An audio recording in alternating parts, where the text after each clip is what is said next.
36. 35. 34. 33. 32. 31. 30. 29. 28. 27. 26. 25. 24. 23. 22. 21. 20. 19. 18. 17. 16. 15. 14. 13. 12. 11. 10. 9. 8. 7. 6. 5. 4. 3.5. 3. 2.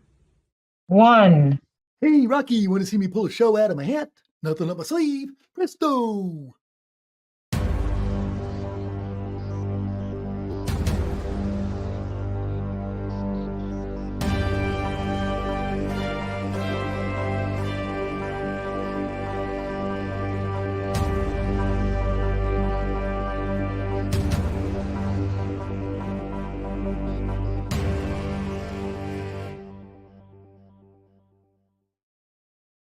Hi, and welcome to another exciting episode of the Mouthwash Talk Show, a minty, fresh take on politics.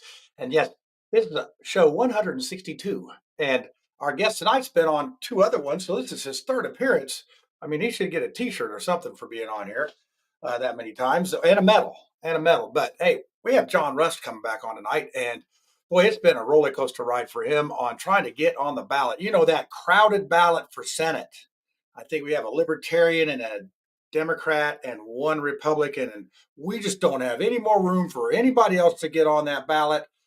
So he's still fighting the good fight. The door gets open, the window gets shut, the door gets shut, the window gets open. It's been very difficult to watch. Where we're at now is the Indiana Supreme Court has stayed the original lower court's decision that yes, John could be on the ballot. Now they have just stayed that. So they just said it goes back to the 2 primary rule, and he needs to get a note from his chairman at the county down there. And they said, no, we're not doing that. We got a couple stories about our chairman here in Marion County that we're going to throw in there tonight. And it's just a very interesting thing. And I don't know what is so hard to have competition on these ballots. It's not like we have a lot of people, but what it is. So we got our panel's going to have a good discussion. I think last time we had Donald Rainwater and Charles Bookwalter in, but we have our whole panel. Tiffany might be running a little bit late, but we have our whole panel here, so it'll be a different line of questioning on this. So, but hey, first I want to play. We have show number 3 on the Chateau de Mars Hill network. Now it's at the studio here. This is going to be a stock show. It's going to be live on Fridays at noon with a friend of mine that we found each other calling each other on Fridays and having a little conversation about the stocks and whatnot. We thought, wow, we're so entertained by ourselves. We thought we could entertain you as well. So that's all I need is another show to take care of. But this one, it's going to be fun. I've got some really fun clips that go with this already. I mean, we're going to put Kramer and his Mad Money show out of business with this thing. So I'm going to play this little, this is the intro to the show, and you'll see what we have there, and you'll be interested about the $1,000 challenge. You'll have to tune in on Friday live to find that out. It's going to be on a couple of these, channels that I have here, so you'll have to check it out. We actually got a Facebook page. You can go there and check that out, and like and follow it, all that stuff, and then you'll see the show. So here you go. Without any further ado, I'm going to go ahead and play this little intro, and then John Russ is going to be on the other side of it.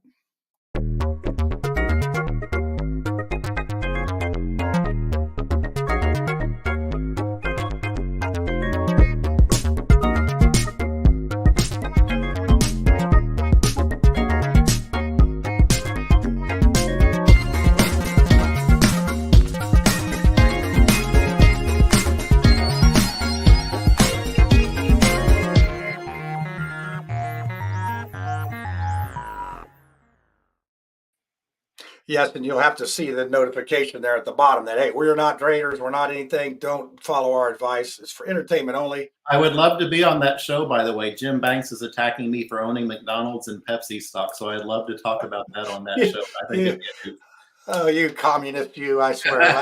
yeah, Pepsi and McDonald's are anti-Hoosier, apparently. Yeah, but, I think a lot of people in Indiana love Big Macs and they love Pepsi, but I also like Coke. I like Big Red. I love Mountain Dew, so it's all good. Yeah. Oh, Big Red's down there in Seymour. I used to go see my granny down there on Highway 50 in Hayden. We used to get the Big Red. You couldn't really get it up here in Indianapolis. You had to go south to get that. So yeah, well, at least Jim Banks is talking to you. I mean, at least he's. Oh, he's still very worried. He's still nervously tweeting about me all the time. I've been up to his congressional office up in Fort Wayne several times. I was just up there the other day, and they still won't let anyone in now. If you're from any congressional district in Indiana other than his, you cannot go in. They only allow 3rd congressional district visitors into his office. Otherwise, you have to make an appointment and way in advance, apparently. So in my U.S. Senate office, though, I guarantee you, any Hoosier will always be welcome. You're paying the taxes for it. You're paying for the office. So you will always be welcome in my office, no matter what party.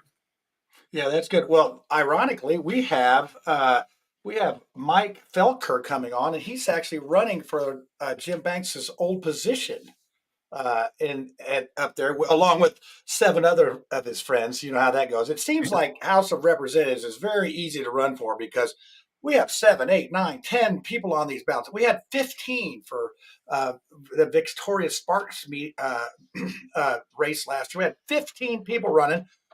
But here we can't have 2 people on the Republican Party run for the Senate. I mean, that alone should be enough to irritate one to not have a choice. I mean, the Indiana GOP and Mitch McConnell are reaching in here and saying, no, Hoosiers do not get a choice. It's going to be, our guy who's going to vote for what we want, no matter what. Screw Hoosiers. You don't count, and that's just wrong.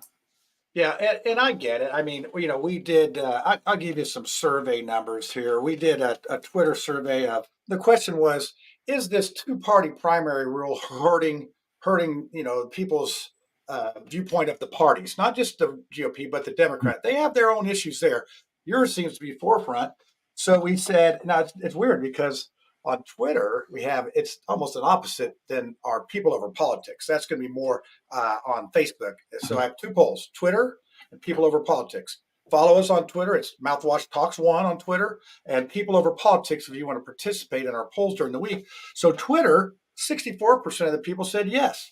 Now on Facebook, only 27% says it's hurting the party's image and that it's discouraging people to get involved.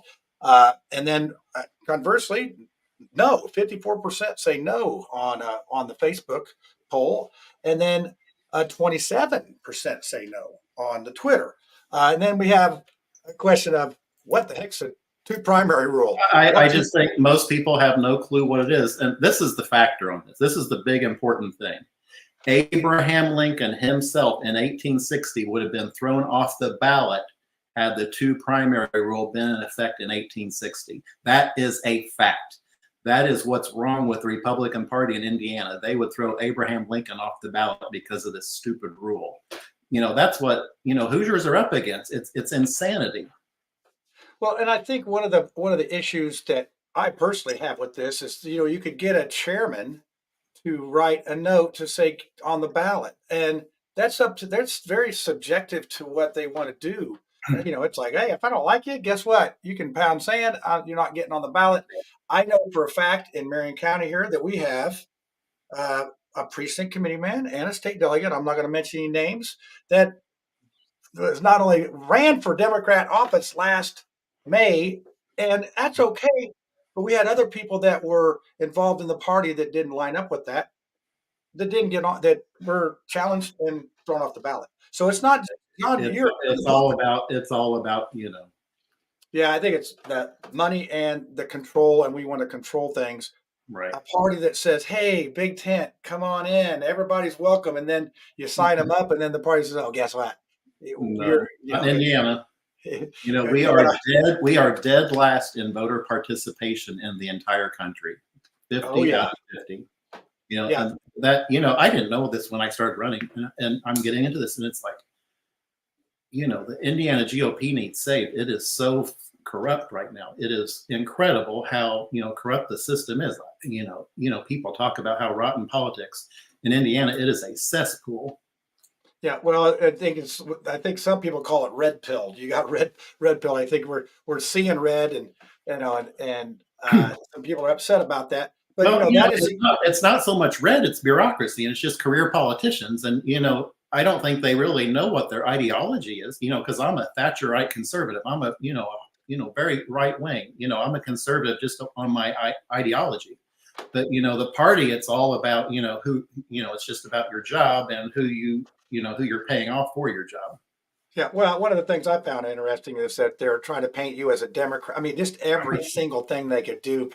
And you know, you've been on our show a couple times here, and my impression, first impression and ongoing impression, is that you're a conservative Republican that has all the values that you know that Hoosiers would like to have. You know, businessman, lived here, work here, care about the state.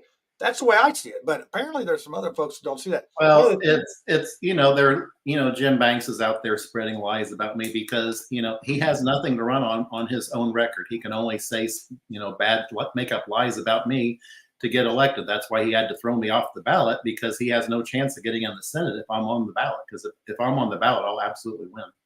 So the other one I heard was George Soros. I mean, you got him on speed dial, don't you? I mean, you could get him on the phone right now. I want to talk to old George, see what's up. I mean, that was just like mind blowing. It's like, wait a second. I think John Rush doesn't need funding.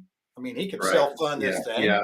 And George Soros is so he's like the boogeyman, I think. And well, I mean, you know, talk about left wing people. You know, my family, we've been attacked by animal, you know, rights groups for over 20 years now. You know, we had a feed truck, you know, firebombed in 2000. You know, I'm not, you know, someone, you know, that's going to associate with a left wing group. That's crazy, just crazy. And, you know, it's just insulting to me. It's insulting to my family. It's insulting to everyone that works at Rose Acres to think we would be any part of, you know, some left wing group like that. It's stupid. Yep. All right. Well, hey, I'm going to do this. I'm going to play Mark's small talk, and then we're going to bring the panel on here. And full disclosure, all I did was download it and clip off both ends, and we're going to both see it. We're going to all see it for the first time here. Only person that knows what's on here is Mark Small. But here we go. We're going to play small talk, and then we'll get the panel on here, and I'm sure they're going to have a couple questions for you. I'm Mark Small. This is Small Talk. Imagine if you had a force wanting to get like immigration laws changed, like going through the Supreme Court, and that they set about having a coherent plan of it. And they wanted to have activist-minded judges to shape social, economic, and political change to their advantage. That'd be kind of a bummer. I mean, you're dealing with corporations. They're corporations doing that. That's Lewis Powell was later put on the Supreme Court by Richard Nixon. He wrote a memo to the Chamber of Commerce in 1971 advocating that corporations should be treated as people for purposes of political gain. He felt corporations were getting a bad rap on things. Now, take it to today. John Rust, who's John Schmidt's guest tonight on Mouthwash, has gotten screwed around quite a bit by the Republican Party here in Indiana. The Republican Party's bylaws are secret. You can't access them. But also, guess what? Because the Citizens United 2010 decision in the United States Supreme Court, foreign money can be just flowing into the United States and helping out people, and you can't tell where that money came from. Now, you've got one vote. Are you really, really, really, really wealthy? I can tell you corporations can be created really, really, really quickly, and they'll outvote you. On top of it all, the Republican Party here in Indiana already has picked a candidate in the Senate race. Now, 80% of the people wouldn't be eligible to run for the United States Senate under our two primary rule system that we've got here. But the party itself has chosen a candidate in Jim Banks, who apparently is a really nice guy. People say when he walks his pet rat around in downtown DC. But this is all upside down and backwards. We should have corporate laws changed so political parties have to disclose their bylaws. And we should not have a buddy-buddy system where they already pick the candidates for the general election. Now, my last thing I want to say is NCAA tournament time. My e-novel $1 Billion Balls is available on Amazon.com. Peace, love, happiness, freedom. All right. Tiffany literally came on the thing like in the last second. If I wouldn't have ratted you out, then no one would know that you were running so late. But we're glad to have you. Look at this, that beautiful panel on top of there. They're all just here every week for the fun. That's what it is. So yeah, Mark Small got a little fired up for you there, John. He's like I think that the question might be tonight is how much. I mean, I know that parties want to protect their party, but how much damage are they willing to put up with for that protection?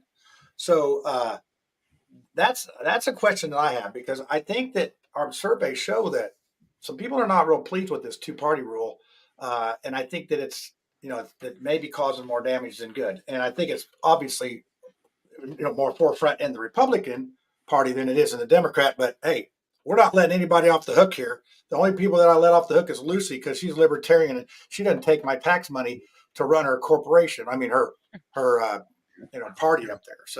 So there we go. So Lucy, I'm gonna. Where's my manners? How's it, Brad? How are you doing tonight? Oh, thank you, John. That was so sweet. Like, yeah, I wasn't expecting that. It is. Pretty good. Went to a concert on Thursday night. Got to ask one of my favorite bands a question. They had a Q&A thing during their sound check, and I got heckled by the band. Yay! What did you ask them? It was about pedals,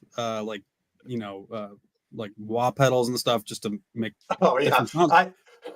Yeah. So I asked them, I was like, "Do you guys have to run that past each other if you want to get a new pedal, or is it just like you have to vote by committee?" And the lead singer guy, he's like, "Did he really just ask if we have to ask for permission to buy pedals?" And everyone laughed. So yeah. So Brad, tell Tiffany what a pedal is. She doesn't know. She thinks you're riding a bike here. Tell her. Are you talking about like when you're playing the guitar, like the pedals? Yeah, that little thing. Yeah. Yeah, you can. If you hit a pedal, it'll like turn it into like a metal sound. It'll turn it into like a wah kind of a sound. So what was the answer to the question? Oh, she said like it was very confused. Like they were confused by the question. She's like, "Well, we go into the studio first, and then we figure out how we want it to sound there, and then we get the pedals to make those sounds live." Which to me is backwards. Like I figured you would like go to the store and get those pedals first to create like the sound that you want, and then go into a studio and do it. So it was really neat just to hear different creative processes. So I see the guitar behind you. Are you in a band? No. I was at one point, but no. I only ask because I'm a tambourinist. Oh boy, Lucy, can you play? What's that? Mama plays bass, Daddy plays fiddle. Me and little sister join right in. Okay, so Lucy, how you doing? Mouthwash family band is going to start coming up. Then that's For the record, I play cello, string bass, viola, and clarinet. And tambourine. We should be having a music. We should be having a music show here, not a talk show about politics. Yeah, we should. Way back in the day, I was actually in the Indianapolis High School Orchestra. So wow, I didn't know I was with all these stars and stuff. I should be paying you guys double what you're getting. What I want to know, and I'm going to ask Brad this, is those pedals, do they turn into the sound of liberals having temper tantrums? Don't start in on Brad already. Wait till we get to the question. Tiffany, bail me out here. Bail me out. Hey, I was having a pleasant have temper tantrums though. So temper tantrums.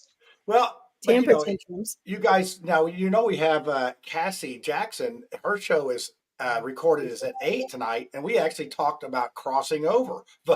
Democrats voting in the Republican Party. I don't know how the Republican Party is not going to come after me for this, but Tiffany, yeah, that's actually illegal in this state. I don't think it should be, but it is. I don't know how do they know. You just go and ask for a Republican ballot and you vote it.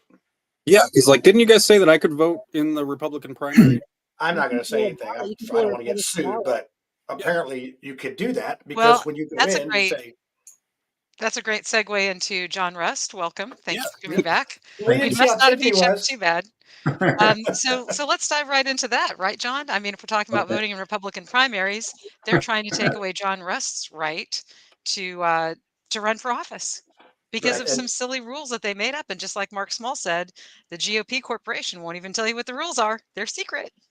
Yeah, well, when they first rolled this thing out, they didn't grandfather the people that had won, and they just, you can ask Charles Bookwalter that. They didn't even give you a chance to do it. So, there's a lot of problems with this thing here. So, I'm going to go to Tiffany as our Republican on here. I guess I could be a Republican too, but I'm the host, so I don't have to declare anything. So, Tiffany, how much is this? What do you think about this deal with John Rust? Would you, if you were the queen of the Republican Party, which you are, would you allow John Rust to be on the ballot? Would you sign his little note to get on the ballot? I prefer being the princess of the Republican Party. But here's my thing is I know that when they went from the one party rule to the two party rule, there were a lot of people who got caught up in that. And that was difficult for a lot of people to understand. I know we had a number of people on the show who fell into that category who really wanted to run for office. John, I'm 50 and I think that we might be similar in age. Can you help me understand like some of your voting history? Have you never, and I know voting history is very private, but is there any particular reason why you don't have two Republican primaries under your belt? I have one in 2016, and that was my last one. And then in 2020, they moved it because of COVID. And you didn't get a vote. Yeah, that's, a lot of people. And then I live in a rural area, so I can't vote, every year. It's just every other year. And that's the same thing that would have kept Abraham Lincoln off the ballot in 1860. He could not have qualified for the Republican primary. So we had that one back then. I watched the Madison County challenges, Tiffany, Lucy, and Brad. And Brad, you may have watched these. And there was somebody that came on there and they had an affidavit that said the last two. Now, this is the last two. It could go all the way back to, say, in this case, 1980, 1982. As long as you have two consecutive votes in that particular party, it works. So he had and they destroyed the voting record, or the voting record is only around for 10 years or whatever. It varies from different places. So he had an affidavit saying that he voted in 80 and 82, and they let him be on the ballot. So maybe you should have done maybe something like that, I guess. So it's got to be true. If you have enough time, can't you just vote in two primaries for both parties? And then would you be allowed in? Then? If you no, you have to vote for the same party twice. Your last two elections have to be for the same party. If you had one in there. Yeah. And I think in John's case, he had voted for someone in one of the primaries. And a lot of times you'll vote for your friend. Maybe you got a friend that's a Democrat that you really like the guy and you want to vote for him. Sorry. Yeah, I know it is. It's blasphemy. It is, but that I feel like voters shouldn't be punished for having like candidates that they don't want to vote for. I don't know that we should all just be expected to go vote, for a wrong candidate, I guess. Like I don't think that John should be penalized for voting the way he did in the past. Cause that was right. bad. And, there was one person, his name was Jerry Oddie. I went to church with him and he was a local Democrat who was very pro agriculture. And it was very important to have him on local county boards. So I was always voted for him, back when he was alive back in the day. And so that's what hooked me on, having some Democratic primary votes back in the day. But, for my dollar donation history, I have never given $1 ever to the Democratic Party or a Democratic candidate in my entire life. If you look at my FEC documents, it is proven 100% Republican from 1986 onwards. 100% Republican. Yeah, and that's where I think that the county chair should take this into consideration. We had some situations here in Marion County the same way. We had gone out and we recruited about 150 people to run for precinct committeemen, and we had 27 challenged of the people that we tried to get to run, and some of those people had never voted in a primary, but they want to get involved. And they proved that they want to get involved, and they got challenged by the party, and they said, "Oh, we don't really know these people," so we had those people call them and talk to them. And one of these particular people is involved in going and helping with campaigns and all that, and they still denied it But what was really funny is that we had this guy named Randy Wandell. Now he's running for state delegate, precinct committee man, and Marion County treasurer. Well, the party got so caught up in throwing people off the ballots for the state, they forgot to challenge him on the Marion County treasurer. So guess what? He got challenged and thrown off for the precinct committee man. He got thrown off for the state delegate, but whoops, we missed him on the treasurer. So now he's on the treasurer. And guess what? We didn't have anybody on the ballot. So what would happen in that case is then this party chair would be able to pick somebody after the primary because we don't have anybody. I don't know if they were going to do that. But to me, that was really one of the telling signs of this is just about keeping people off the ballot. This isn't about protecting the party. And No, it's not. It's not about keeping people off the ballot. There's no restriction in voting in primaries. Nobody has ever said, "Oh my goodness, you can't vote in the primary." Well, I'm not saying you can vote. People are making a choice not to vote in primaries, and I think that that's one of the things that's probably not communicated about the primaries is how important they are. Number one, you get to really determine who's going to be the candidate to represent you. So your primaries are very, very important because that's where you find these candidates who may have really great ideas, who may not be, they don't have tons of money, they're not already elected, and that's where we really need to get behind people in the primaries. And oh, by the way, if you vote in the primaries, you are afforded the opportunity to run for office, and that's not communicated to people. Primaries determine who's going to lead us, and it also determines your capability to have a leadership role in the party, and that's not communicated to people. And so one of the things that I guess I am proud of is that the county chairs in the state of Indiana, they're consistently not letting people on the ballot.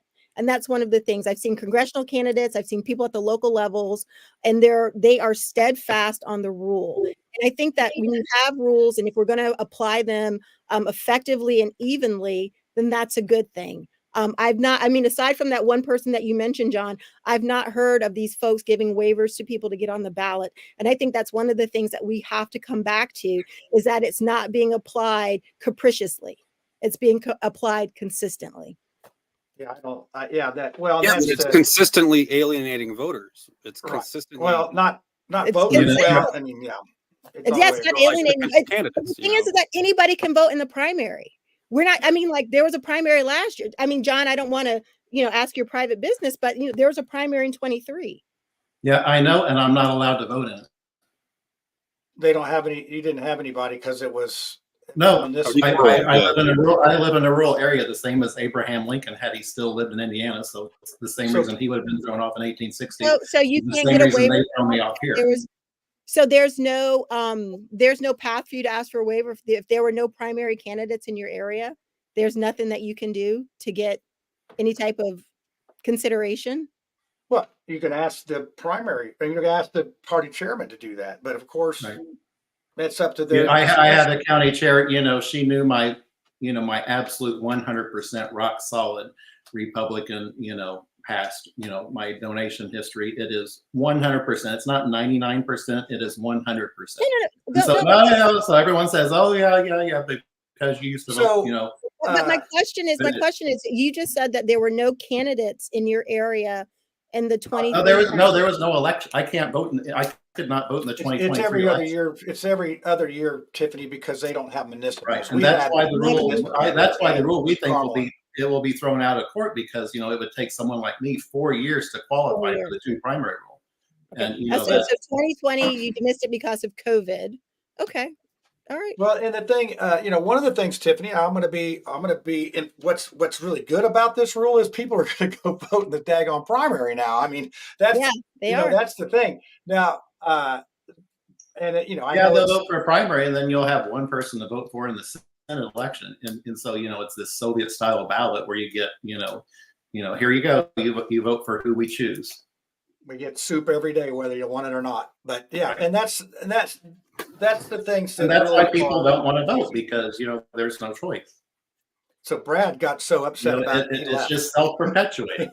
There's less and less choice, fewer and fewer people vote. That's why Indiana is dead last in voter participation in the United States. We are 50 out of 50, dead 50, last. People And don't vote because they don't believe that their vote means anything, that it counts for anything. We've continually voted for Democrats, and then we voted for Republicans, and then we switched red and blue again. And yet, my entire lifetime, since 1971, when I was born, we have seen our taxes go up and our freedoms go down. And it hasn't mattered whether you wore a red black jacket or a blue jacket. So people in Indiana are pretty practical. We look around and say, well, what's the point? It's rigged. Well, and I think Well, also, you know, it's rigged for the incumbents versus the outsiders. You know, I've never been in politics in my life. I've been busy, you know, helping feed millions of people every day. And so when I decided I wanted to run for the United States Senate, I thought I would be welcome. Boy, did I learn, you know, no way. If we don't control you, you do not belong in the party. You know, they only want people under their thumb. I mean, obviously, I'm not establishment. Obviously, we I don't can know. all You agree work with for the that, right? Empire. You're a stormtrooper. yeah, We can you all got red agree lipstick that's not on. establishment, but that's the thing is that like you have to control the controllables. And I understand that you didn't have municipals there, but for we've had other people on the show who fallen into the same situation. Is you know, I am a brown person, and if there's ever a rule, rules always apply to brown people. Trust me. You get extra rules. Trust me. So, You need 3 wait, primaries, wait a minute. Tiffany. In 1998, I lived in Montgomery, Alabama, and I used to teach aerobics. And I had a paycheck, and I went to my local grocery store to cash the check. And usually for a year, I was cashing that check at that grocery store in the evening after work. I went at 11 in the morning to cash the check at this grocery store. And this lady said, we don't take those kinds of checks. We only cash checks for regular customers. And I was like, oh, that's great. I'm here all the time. I live in these apartment complexes. He's like, no, honey, regular customers. And anyway, I ended up talking to the manager and I got the check cashed. But all I'm saying is that You should have just robbed the place like they thought you were going to in the first exactly. place. I know, like my check that I'd written with a crayon. But if ever there's rules, they're always going to apply to brown people. And brown people, we know that. And so, you know, when I hear rules and I get this information, you have to control the controllables as much as you can. And John, for you, if the municipals aren't primaries that are allowed for you, I hope that they will take that into consideration for you. But for everybody else who wants to run for office, who thinks one day they might get a wild hair and run for office, vote in the primaries. Just vote in the primaries. It's controlling the controllables. Yeah. It's like So, step in and give the You know, public what service you just said announcement. though is exactly the fact. You know, the Republican Party in Indiana is purely an establishment party. They have Yes. zero interest in outsiders, zero interest. And you know, that's what I'm showing on this, and that's why But I'm that's the making thing, John. But John, what you're missing is that if you can control the controllables, I mean, like certainly, I'm certain that you're going to vote in the next primary. But the thing is that like to be a representative of the people, you've got to check your boxes. If anybody, right, it's for the people to choose. It's for the elections. That's why we have elections. And that's why Abraham Lincoln said elections belong to the people. If your path to destiny involves somebody signing off on a piece of paper to give you a waiver, for the government to choose who the candidates are. John, what I'm saying is that if your path to greatness, hey, one at a time. The government truly believes in Indiana, they should be selecting the candidates.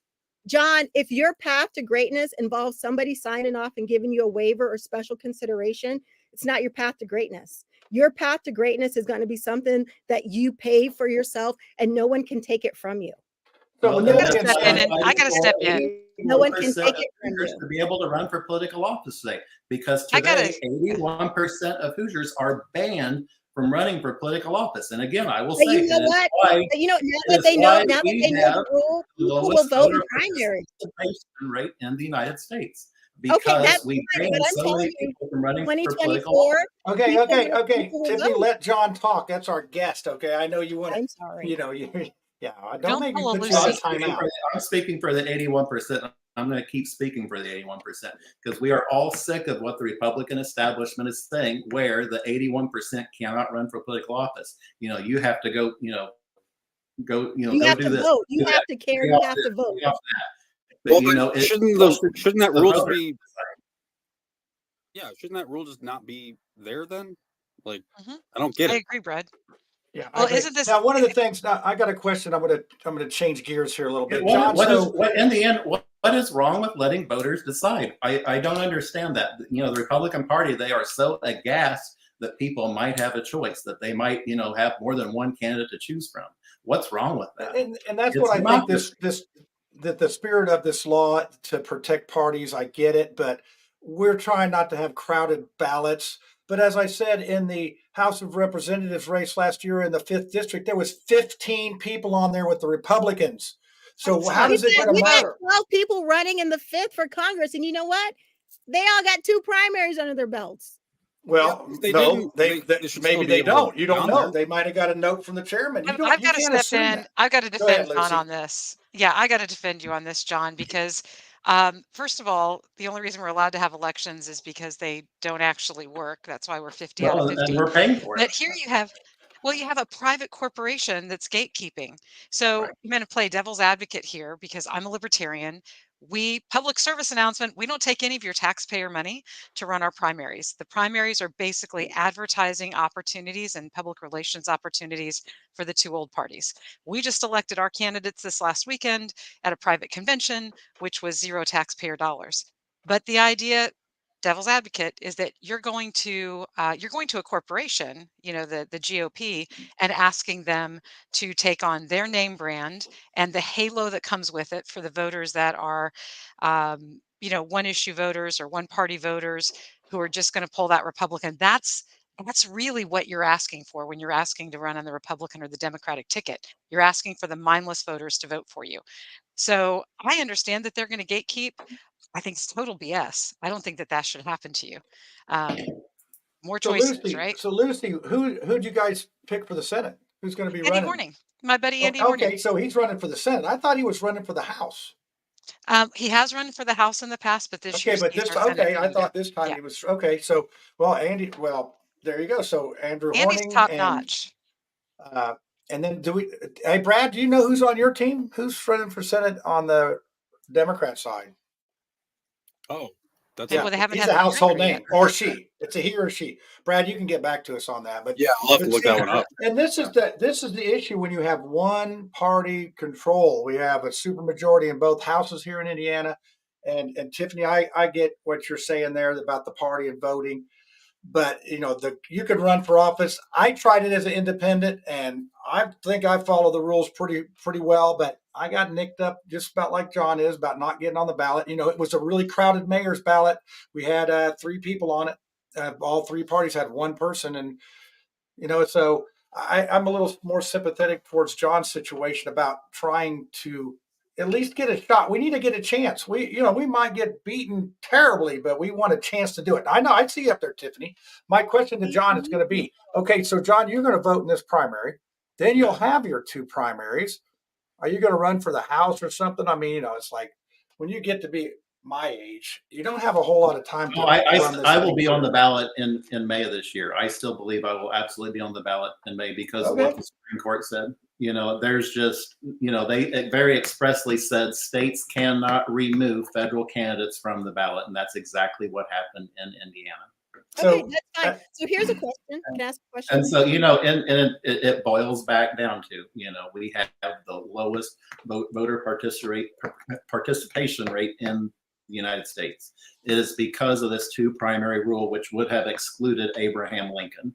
You know, we have to, you know, wake up and say, hey, wait a second. Why are we clinging to this, you know, bizarre rule that would have excluded, you know, the founder of the Republican Party? It's yeah, and There's I think also one of the things here, real quick, and then I want to let Tiffany go, then you, Lucy. You know, you have to get 500 signatures as well in each congressional district. It's not like not you if can you're just Todd Young. walk. Oh, you had to say that about your short little friend. So uh, that's another deterrent to kick somebody off. And you know, hey, our senators, we only get 2 of them. I get it, and we have a governor. That's important. I get it. And getting those signatures, I think, should be enough of a hurdle to get you on the ballot. I really do. Now, well, and House that's what Representative, happened to me. You know, that's what happened to me, John. As soon as they found out I had so many signatures, the Banks campaign panicked because I had hundreds more signatures than Jim Banks in his own congressional district.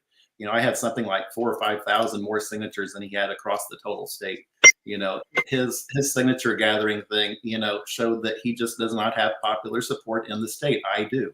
And that's why he has to keep me off the ballot, because he knows I'm going to win. Well, I think they're going to come up with a new rule. Hold on. A new rule that they're going to have. You have to be over 6 feet tall to run for any office. That's our new rule that we're going to have, and we're going to stick to it. So, Tiffany, go ahead. Oh, man, come on, John. I'm over 6 feet, so that's why I picked that number. So I'm 6 sorry. feet in heels. So There you go. You can run.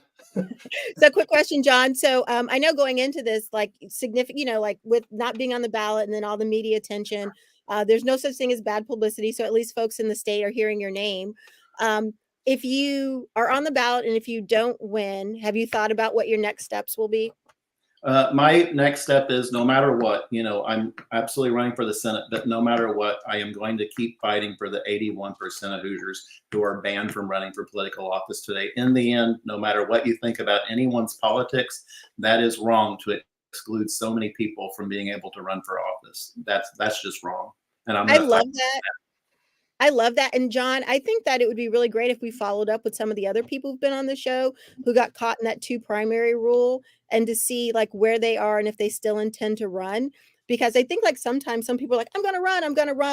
And, they might get on the ballot and they might lose. And then they take their ball and they run away and go home. And no, I'm in this. And, until the 2 primary rule is gone, I will keep fighting, because. So are you okay with the 1 primary rule, or do you not want any primary rule? I think you have to have a 1 primary. You have to have something. I understand that, and you have to. I think you have to look at things reasonably, and you have to have set rules so that people know. My party chairwoman, she had no rules on what it was to get on the ballot. She made them up after the fact and said, "Oh, you have to do X, Y, Z." No one had any clue what those rules were, and they're certainly not publicized. It's still arbitrary. We're letting people who do not advertise what you have to do. It's arbitrary, and that's why I think the GOP has always been the party of transparency. So here's a question from our Facebook user. This is a Facebook user. They don't even have a picture. Are you going to run as an independent? If this doesn't, now, to be clear, if you run as an independent, you're going to need like 30,000 gazillion signatures to do that. No. Yeah, I get it. And the fights are so. I'm a Republican. I'm a conservative Republican. I'm more conservative than Jim Banks. Jim Banks pretends to be conservative, but when you watch his votes, he always votes for the establishment leadership that votes with Democrats. And so, really, if the Democrats are going to be crossing over to vote for any one of the primaries, it should be for Jim Banks, because he is the one that works with Democrats in the House to get legislative, priorities of Democrats passed. He does that every time. He voted 15 times, for Kevin McCarthy, who worked with Democrats to pass, all these omnibus and continuing resolutions. That's wrong, and that's why they're against me, because I'm not going to put up with that crap. I'm going to say no. Yeah, and I heard one of your ads going after Mitch McConnell, and he is quitting in November. He needs to go now. He needs to go now. That's the other thing. Jim Banks, he's hiding on that. He refuses to sign the contract, of the pledge to the people of Indiana, to immediately remove Mitch McConnell. We need a border wall now. We can't wait until November. We need fiscal responsibility now. Why do we have to wait until November? That's what these career politicians always do, is kicking the can down the road. It's like Lucy holding the football up in front of Charlie Brown. It happens every time in the Republican Party. Every time, oh yeah, we're going to get the wall this time. Yeah, we're going to have fiscal responsibility this time. It's baloney. I'll use the polite term there. It's pure baloney. And people are sick of it. And that's why, our national debt is $34 trillion. It's $266,000 per taxpayer right now. It is going up $300 per week per taxpayer. And everyone's like, oh, yeah, let's talk about mean tweets, or let's talk about pronouns or something like that. We need to be talking about real fiscal responsibility. And the Republicans in Congress, they're doing absolutely nothing about it. And that's why they don't want me on the ballot, because I will. Because I am not indebted to them.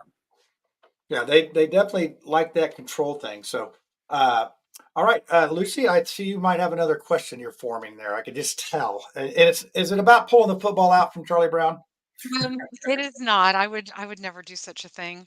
But John, I don't, with your lawsuit and everything that's going on, another thing that occurred to me as you were talking is the disenfranchisement that the GOP is creating that is surrounding the age of of somebody who would potentially run for state house of representatives, for example. Oh You yeah. only have to be 21 in the state of Indiana to run for state house.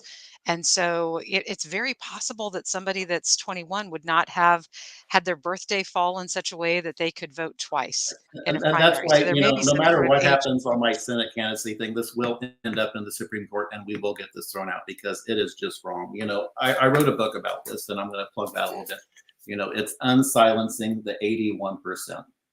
Awesome. Wow, you peeled that out pretty quick. John does the work. He's a farmer. He's a well, it's like he gets up I in the had morning, some but he time has on to the do back something of the after bus, lunch. on my campaign bus driving around.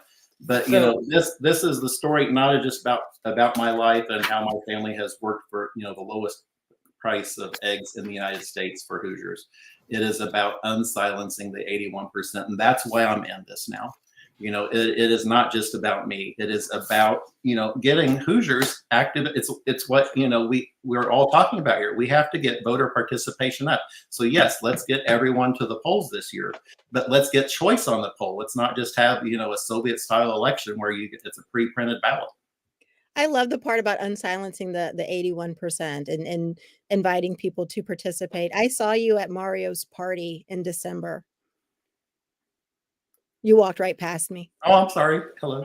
Yeah. I you sat walked at his right past table, me. Tiffany, and I think you were supposed to sit there too, but you were off hobnobbing with somebody else. Another gal named Tiffany that's on the council of This something school board or something. before, like, yeah. Yeah. And Yeah, it is so- interesting when we talk about unsilencing people that I thought it was really interesting because I was recently elected and I'm in Hamilton County. That's where I've been for 16 years. And I just thought it was very interesting that you just kind of just walked right by. It's like I wasn't there.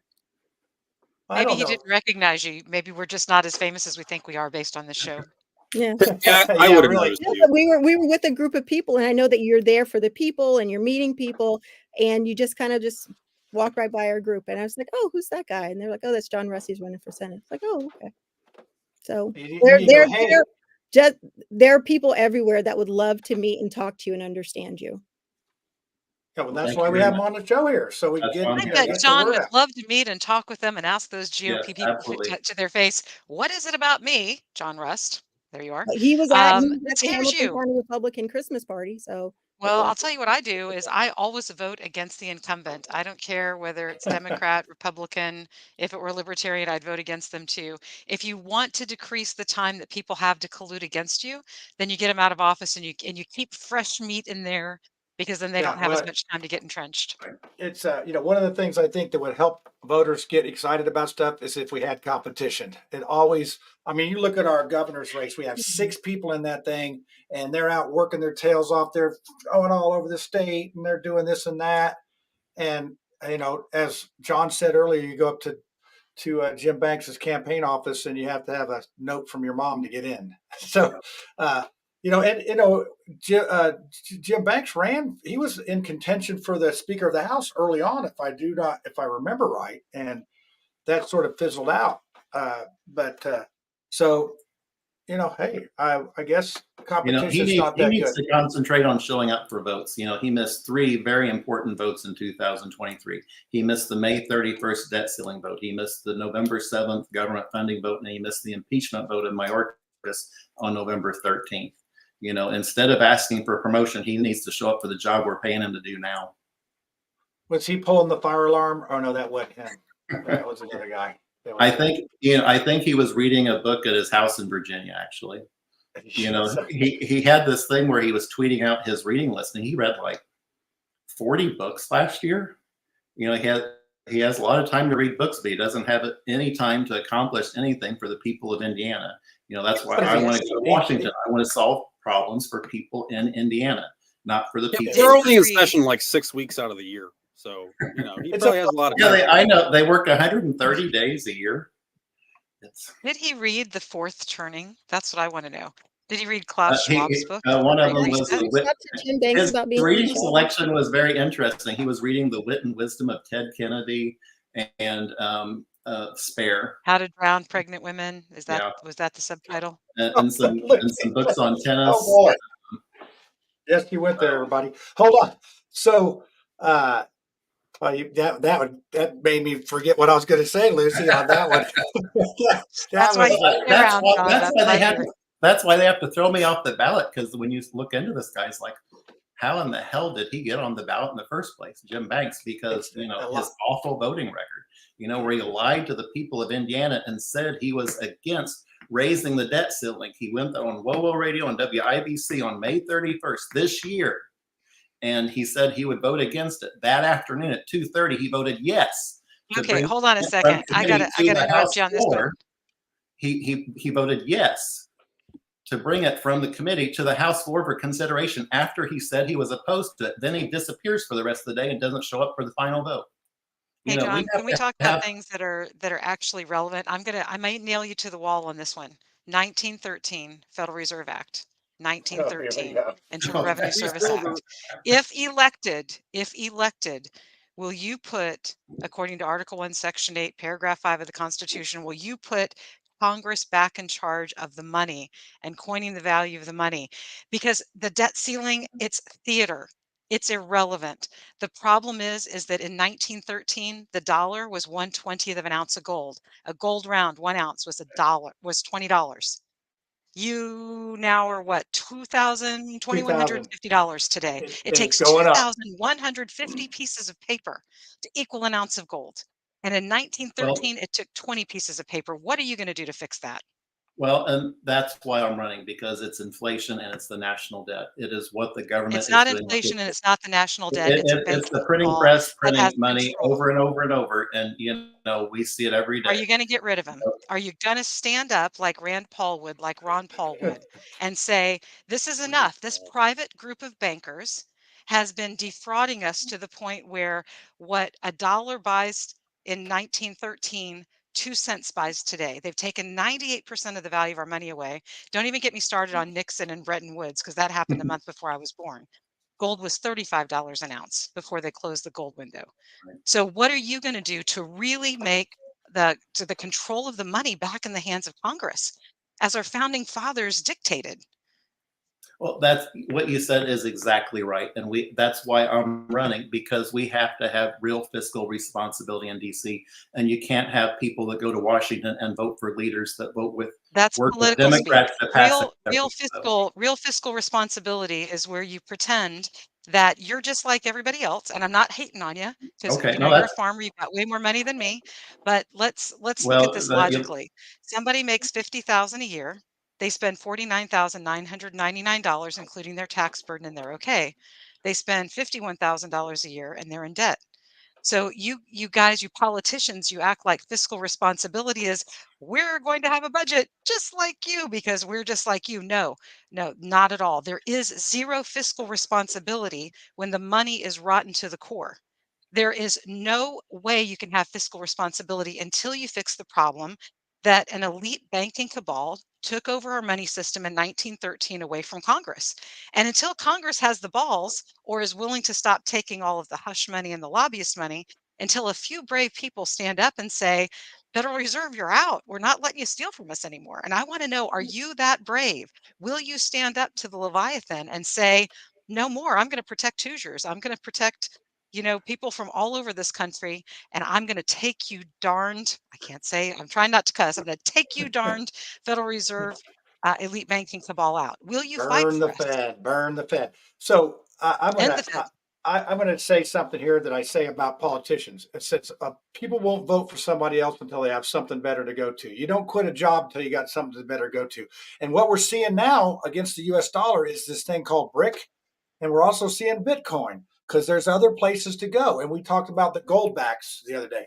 There's a lot of things nipping at the heel of this dollar, and this dollar gets too weak. That can be a problem. So now you could tune into our financial show on Friday and we'll talk nothing about this, but that is sort of what we're seeing right now. And there's a lot of things going on. And I think we're getting caught a little flat-footed for what that is. But Lucy, I think you're half right. The Fed's awful, but the other part is We got to have something to go to.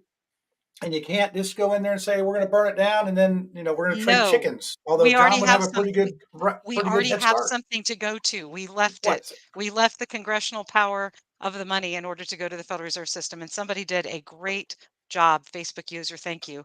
That's an excellent article. In fact, one of the things that the article said, I just skimmed it while you were talking, is that it says that That Federal one? Reserve notes should be exchangeable for gold. I've got news for you. If there's any gold left after FDR stole so much of it, and by the way, the reason they stole the gold is they didn't want you to have real money. And that's why all the gold is being bought up by China because they don't want you to have real money. Dollars are exchangeable for gold. You simply go to a coin shop and they'll still take your worthless pieces of paper. Silver is at $23.61 today. That is an absolute bargain. If you've got an extra 25 or 30 bucks in your pocket, go buy yourself an ounce of silver. Hold the real money. Feel what it feels like to feel God's money, what can't be debased, unless you start clipping coins like Caesar did. Yeah, well, I'm going to take my kids panning for gold this summer. We went fishing last summer, but my adult kids, because I'm not taking no little kids panning for gold, because old daddy'd be panning for all of it. But I got some pretty good, strong back 4 kids. We're going to go out to Colorado. We're going to pan for some of that gold. We're going to make our own Caesar coins. So, with that being said, Lucy, that's going to take us to the end of our show here, and it's a pretty good segue into the conspiracy theory. And my conspiracy is tied to that. It's not exciting. It's not a big, it's just a thought of this conspiracy. So John, we appreciate going on there. One question I have though, what do you think the timing is for the Indiana Supreme Court to actually do something on this? I mean, before they sort of just The stay they issued last week, I believe the Supreme Court justice said that they would have a decision soon. And I think that reads as probably maybe this week yet or next week. And so okay, well, hopefully keep us posted. We seem to catch you in between each of these decisions, and we do appreciate you coming on. I sent you a message, and you were right back. Yeah, oh, come on.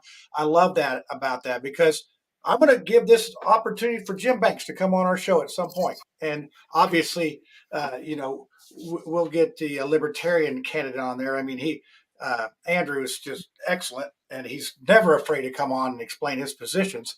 So, hey, we open it up to everybody. I mean, obviously, there's not a lot of primaries going on, so we can do this later on in the summer. But hey, Jim Banks, if you're listening, if any of your people are listening, get a message to him.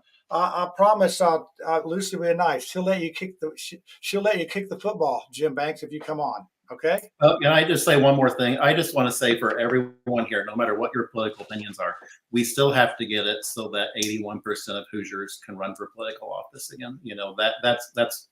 That's what we all have to fight for, because we're all in this together. We're all Hoosiers. Yeah, and competition makes us all stronger. And not competition makes complacency. That's the bottom line there. So, okay, John, are you going to stick around for the conspiracy? I mean, you're not officially on a ballot anywhere, so you wouldn't. Sure, I'll stay on. I'll go on. All right, man. I'm not scared. We love a good sport. You are not scared. You are not scared. No. So here you go. If you can get through the preview to this without laughing, that's good. Okay. So we're going to the next one. Hey y'all, it's time for the conspiracy theory, so you better get your tinfoil hat out and let's see what's going on this week. All right. We are, in the conspiracy thing. Oh, yeah, I know, really. Brad, You guys, you're I need silly. to start paying you guys. You guys need to start getting paid. Then I can, make you wear a tinfoil hat or whatever. This hat has been passed down through generations of my family. It looks like it's been a It's mini got a fish bunch of concert. holes. Oh no! Oh man, I should take it to one. Yeah. Well, there you go. This With summer, this show, just- got great ideas on it. That's what it has. That's what we have here.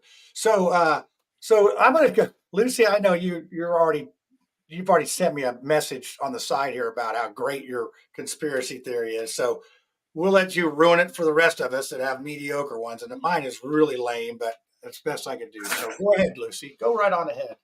Conspiracy part one is, where's my hat? I have no idea. I don't know if like the dogs got a hold of it and did something with it.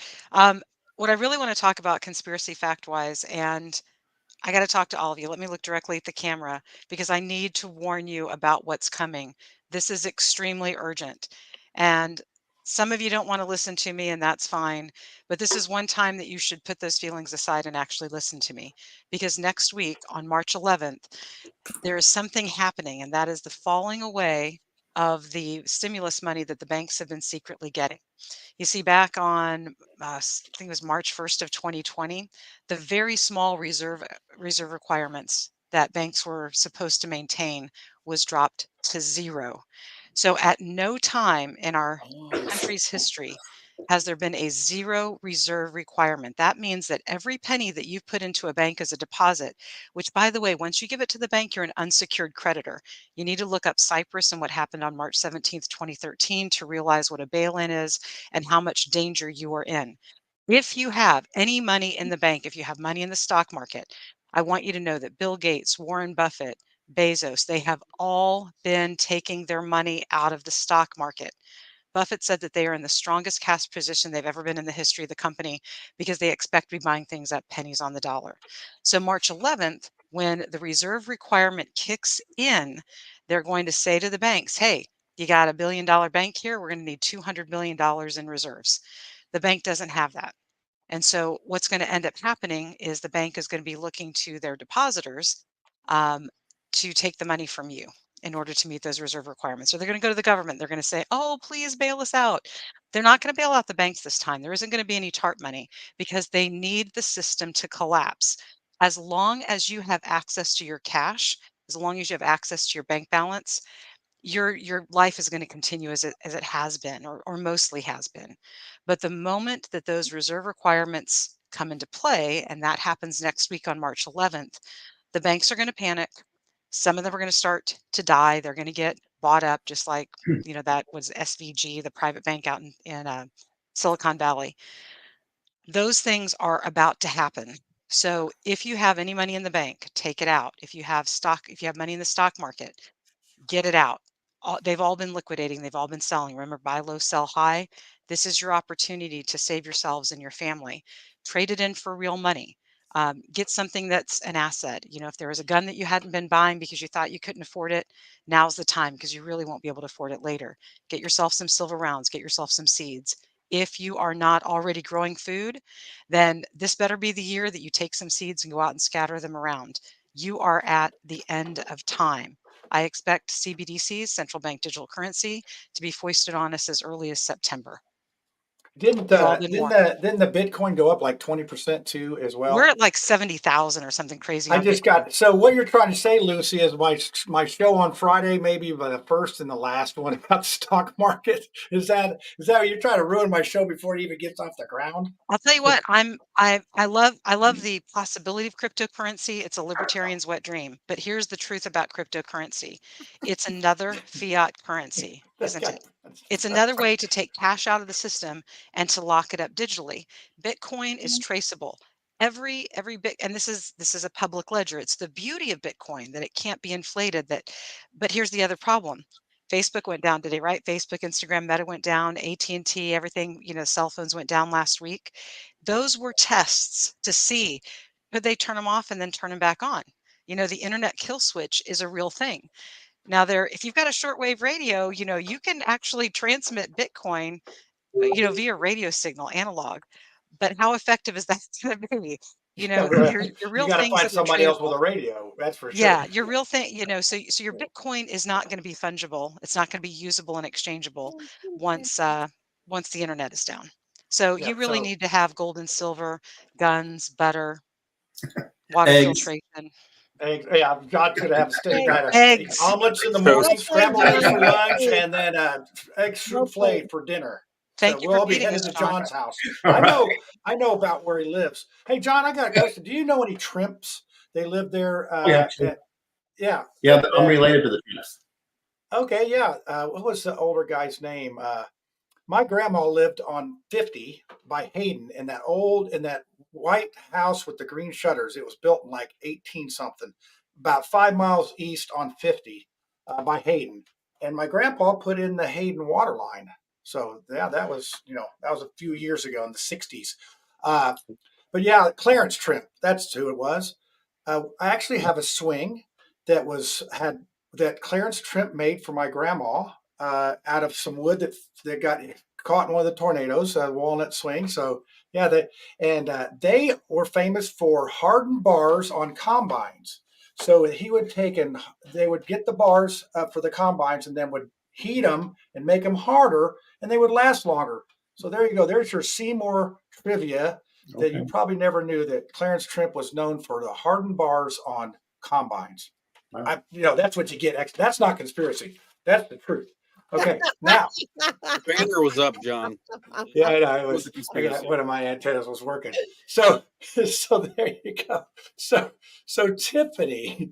So and Claire, what was that? What was the name of that restaurant that there was at 50 and 31? It was a Chicken House or Chicken. What was that place called? The Hen House.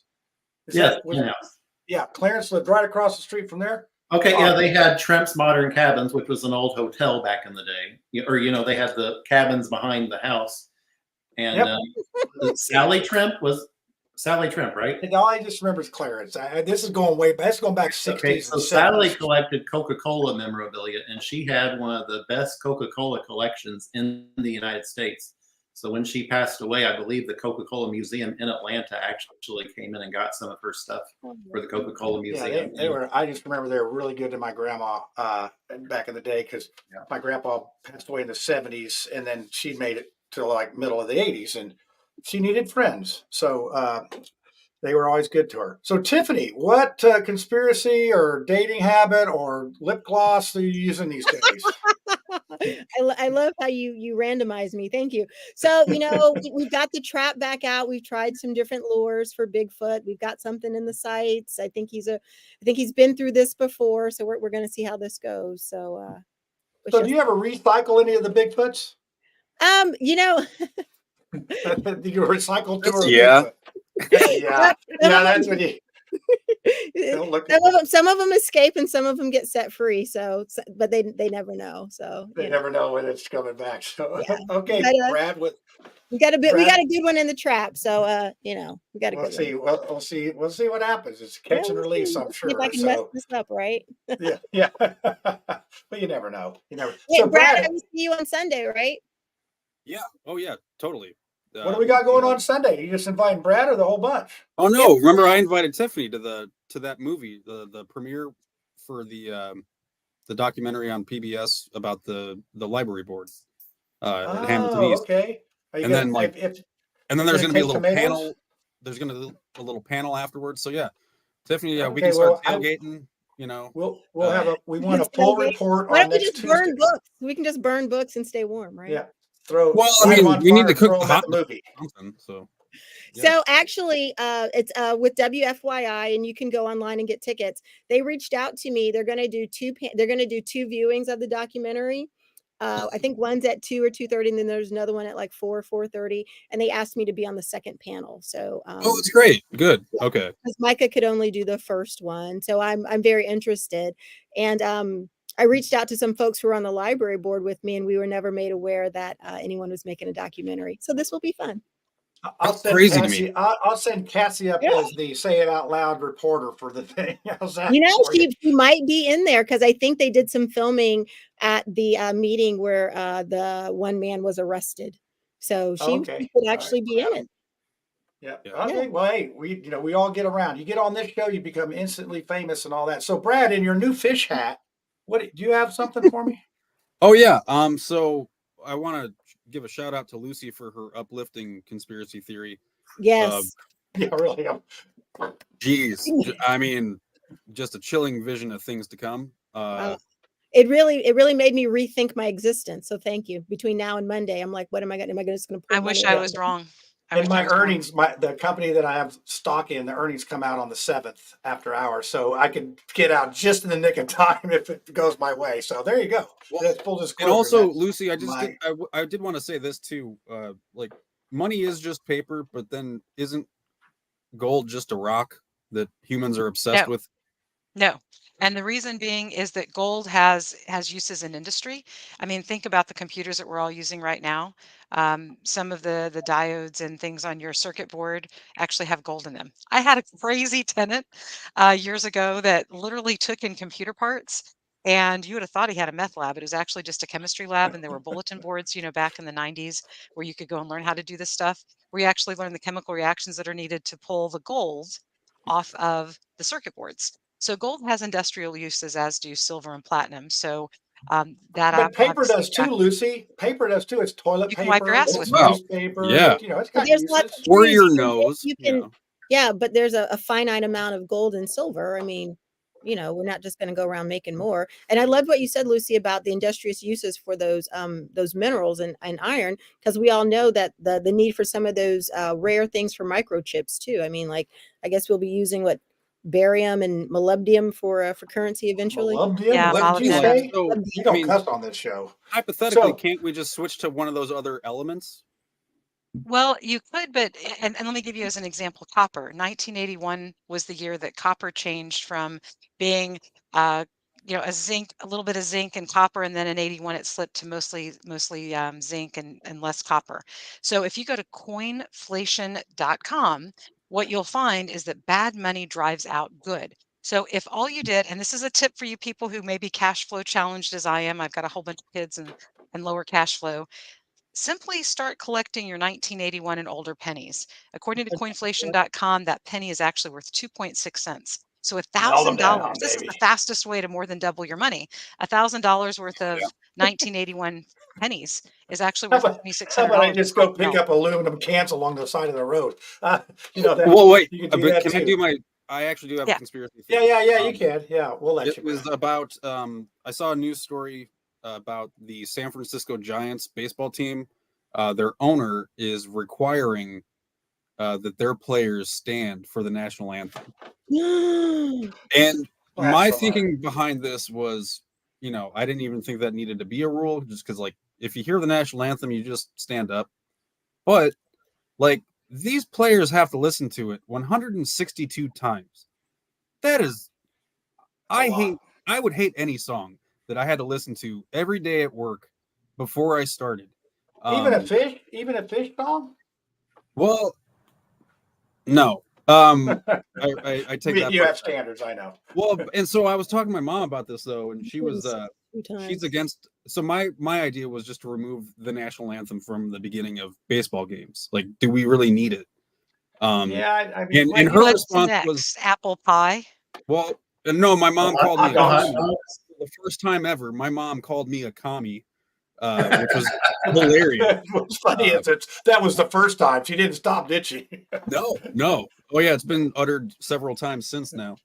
But no, her If it fits, her it thing fits. was that if anything, more events should have the national anthem at the beginning. Like if you go to a movie, before the previews, they play the national anthem. You have to stand up there. If you're at any other kind of event, if I had to go to, if every Fish concert started with the Star Spangled, like no. What about you go late. They What do about- sing it though, a cappella. Fish when does. the TV shows used to go off the air back in the day when we only had 3 channels, they'd play the Star Spangled Banner at the end of the show, and then it would go like snow, like the poltergeist. So, Brad, what about the national anthem at school? Because that's usually 180 days, I think. Well, but I don't think they play it every morning. I don't think Isn't they it say just the Pledge of Allegiance. Yeah, some do, some don't. So, wow, And that's I'm coming at this from more of like a music fan and having to listen to the same song Oh, that many times, because like compared to football players, there's 18 games, right? They have to listen to that 18 times once a week. That's tolerable. Dude, 162 times. sometimes 4 to 5 times a week, and all that. Yeah, I got you. But what about the poor little kids and the people that sing this thing? Hey, they're going to be out in the cold. It's a different singer, pretty much. I haven't even watched the one from the Pacers game, and I don't want to because of everybody's reactions to the little girl who was singing the national anthem at the Pacers game. Apparently, she went viral because I don't know. It was people were calling for her parents' heads because of how terrible apparently it was. Man, our sports are good. So, Mr. Rust, do you have a conspiracy theory other than? Well, I was looking one up here, and it shows here that a nickel is actually worth 8 cents because the copper and the nickel in a nickel is worth more than what the fascia value is on it. So I mean, it's And what your coins are that? Because each they current. change the coins. Did they It doesn't say on here. I don't know what they are exactly. Well, in Okay, so I'm at 1943, coinflation.com. I think the nickel's still the same. Yeah, at coinflation.com, the melt value is 0.053. So it's just a tad over nickel. It's 107%. And that's from 1946 to 2014 nickels. Yeah, 1943, they have a steel nickel because they needed that for the war. So that, that's a 1943S with the certain markings is worth a lot of money if you can find one of those little fellers. So speaking of money, I'm going to tell a little story about, I had a bike race one time. Lucy will appreciate this. It was down at Fort Knox, Kentucky, at the actual Fort Knox. I got to go by the Fort Knox and everything there. So I pull in, they got a guard there, the guard standing there. I roll down the window. I got another bike rider with me. He goes, I need to see your IDs. So I take his, I take mine, I hand them to him, and he fumbles them around. And one of the IDs flies up and goes right down in the window. Where the window comes up, and he goes right in there like a bread in the toaster. And I look at him, I said, who pays for that?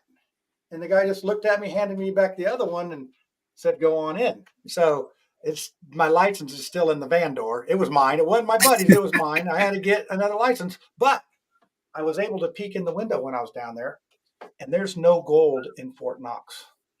You heard it here first. I mean, we have more gold in Indiana than Fort Knox has. I bet you John's probably got a whole chicken barn full of gold, just waiting for the end. He's making golden eggs. Yeah, golden eggs. It's like Veruca. I want it now. So anyway, that's my conspiracy. There's no gold in Fort Knox. So it's like, who's buried in Grant's tomb? I mean, it's that kind of question that we have here tonight. Yeah, I know. Probably, who knows? We've been lied to for so many years. I mean, just ask Lucy. She's got it all figured out. We just get rid of that daggone Fed and it's all that. So, well, anyway, hey, folks, it's been a great show. So, John, we're wishing you all the luck on this thing. I want to see you on the ballot, and I want to be able to vote for you. Agreed, John. Yeah. Good luck. Well, at this point, it's not about me. It's what Tiffany said. This is still for Hoosiers, and we all have to do this together. We have to get it so that, we have our voter participation going up rather than down. We have to get people wanting to participate in democracy in Indiana rather than trying to exclude people from participating in democracy. I agree with that. Everybody needs to vote. Yeah, well, and the thing is, I always forget to tell people, John, stay on after the end, because I forget to tell people, and then they go away, and we don't get to thank them after the show and talk about that. And we had a great audience tonight. We had almost 40 pretty much all night, and everybody was nice to each other.